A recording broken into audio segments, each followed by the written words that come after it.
So, what if I told you that the number one thing you can do to reduce belly fat in women is something that you're already doing? And perhaps it already is working, right?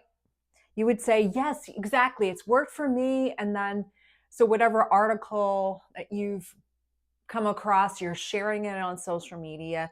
And then, of course, you're going, on YouTube and liking it and sharing it as well. But what if it's not working? And that's kind of like the problem.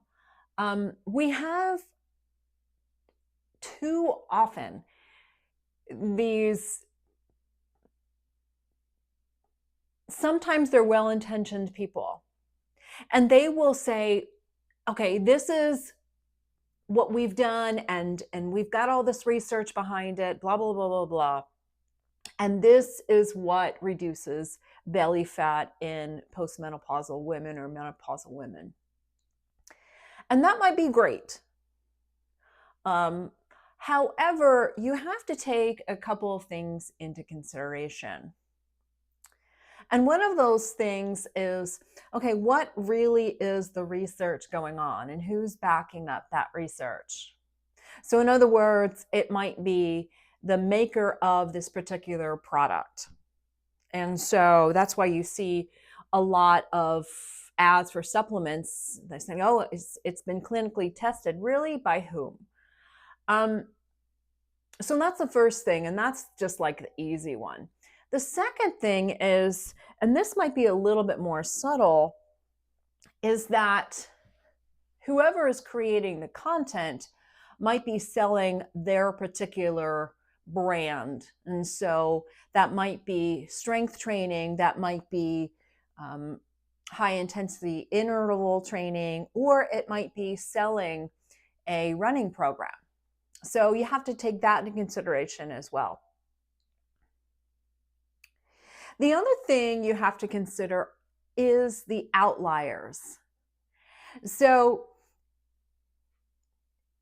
what I find is really, really interesting is that I was on YouTube a couple of days ago, and you have like these three guys who've said, okay, well, menopausal women are like, my clients, and that's who we've been dealing with for the past 10 or 15 years, blah, blah, blah, blah, blah. And they are basically saying, this is the best way, this is the biggest mistake people make, women make in reducing belly fat. And I'm like, oh, I'm so glad that a whole bunch of 40-year-old men know exactly what's going on in my body. So then they're saying, these are my clients are doing my clients. Well, you know what? That's really not a representative sample. Okay? If you look at some of the clinical research that's done, and I'm sorry, you have to rely on science. Okay? I'm sorry. So you have to really look at just the overarching picture. And so these guys are saying, you just have to lift weights. And then so you see all these women who's like, yeah, I'm 64 years old and I've been lifting weights and I never have a problem. And like, well, thank for you, because she probably was already doing exactly what she loves doing. So it was validating her behavior. So of course she's just like, and then that is feeding the algorithms and kind of creating this silo. And so I clocked in, I said, no, that might not be true. Okay. Yes, there have been clinical studies that have found that when you engage in strength training, and real strength training, not just, bar or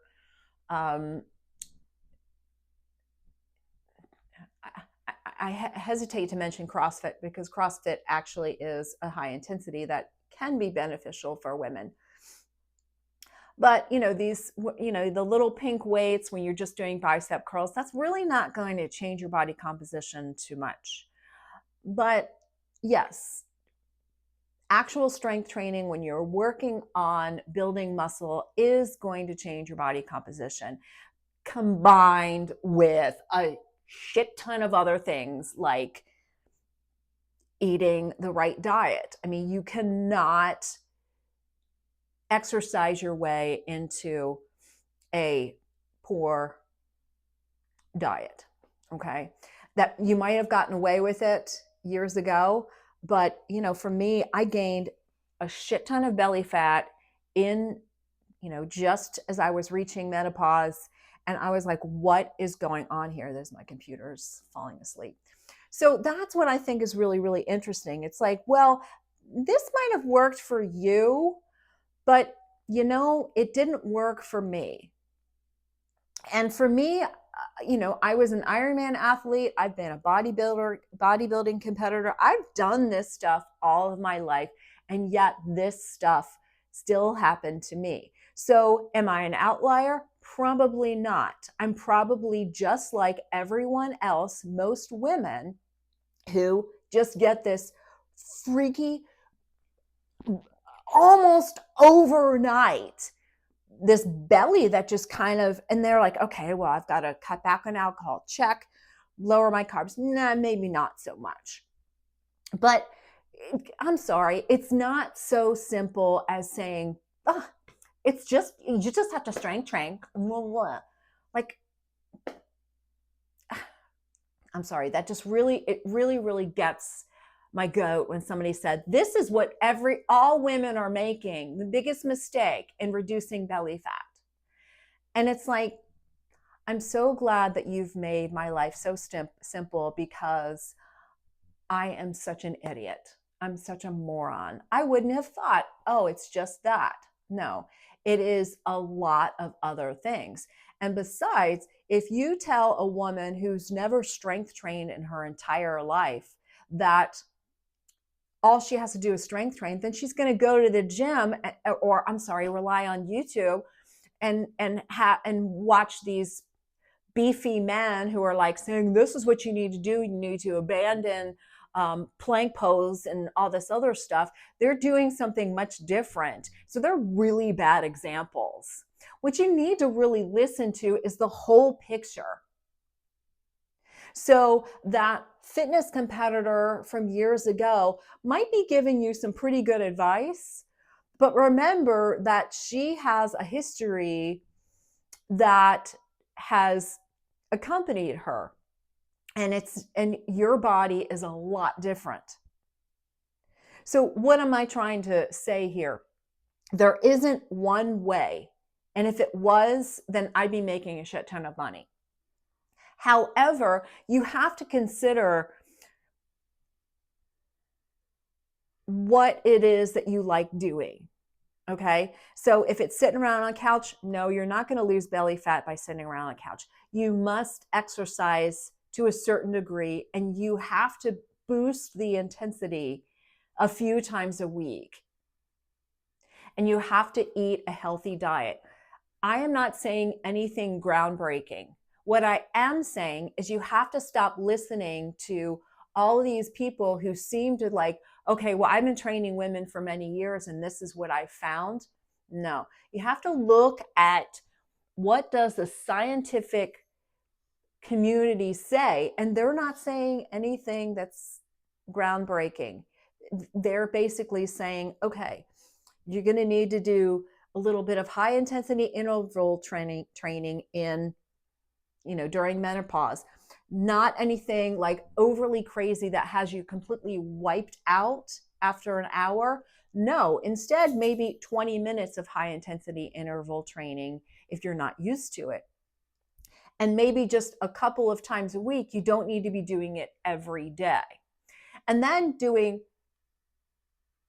really a quality strength training workout about 2 days a week. I actually like to go to the gym. I actually like to spend it. That basically calms me.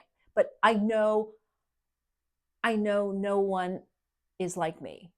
Okay. Not a lot of people are like an exercise freak like I am. However, those women who fear strength training, maybe find a buddy and just maybe start little, start small, and maybe find a coach who is, I hate to be sexist, but you know what? I'm going to be. Maybe a woman who is your age, who has gone through all of this or is currently going through this and says, you know what? That doesn't work for me. This does. So finding someone who is an ideal peer, like something achievable, rather than some of these freak shows who might be not telling their complete story. Okay. And then finally, like, again, if somebody says this is the one thing that you have to do, just say, really? And also check yourself, because if it's something you're already doing, then you're just kind of keeping yourself in that silo. But you also have to recognize that there are other silos going on who are saying, okay, well, it's all about barre, or it's all about yoga, or it's all about meditation. It's like there are a lot of other women who are losing body fat very, very easily, through a vegan diet or whatever. That's them. And so, of course, they are repeating all this information way over here. So it's important for you to maybe look at more of the objective research. And I've been reading up on this stuff, writing articles on really what does the scientific community says. And it's really nothing groundbreaking. You don't need to be paying $100,000 for a trainer, or you can just pay me $100,000 and I will train you perfectly. But it does make a huge difference if you are just jumping on the next bandwagon that's just kind of validating what you already believe.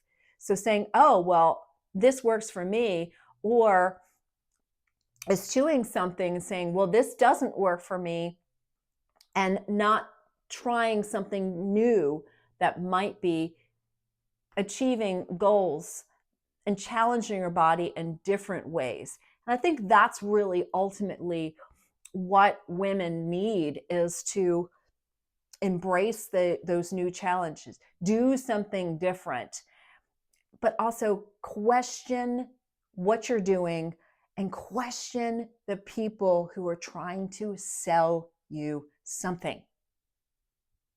End of rant.